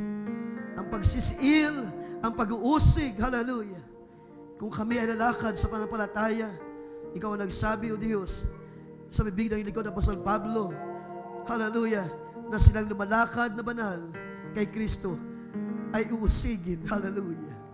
Kung mangyari man ang mga bagay na ito, O Diyos, kami ay nagpupuri at nagpapasalamat dahil sinasamahan mo kami at sasamahan mo kami sa mga panahon na iyon. Lord, sa iyo ang lahat ng papuri at pasalamat. Dakilain ka ng bawat isa sa umagang ito. Nagpapasalamat kami, Panginoon, sa iyong mga provisions sa aming tahanan. Hallelujah. Sa aming mga buhay, O Diyos, sa mga bata, sa mga young people, sa mga magulang, O Diyos. Hallelujah. Purihin ka sa kalakasan na ipinagkaloob sa bawat isa. Purihin ka sa mga biyaya, O Diyos, na ipinagkaloob sa tahanan ng iyong mga banal. Ang mga kabataan na iyong binabangon, O Diyos, sa mga araw. Luwalatiin ka sa buhay nila. Kalakasan ay isugo mo, O Diyos. Ang pagtatagumpay, pagkaloob mo sa bawat isa. Lahat na ito ay aking pinabalik, Panginoon. Maingat na pinabalik lamang sa iyo lahat. Purihin ka, luwalatiin ka, sambahin ang iyong dakilang pangalan. Sa pangalan ng Panginoong Kristo Jesus. Everybody say amen and amen.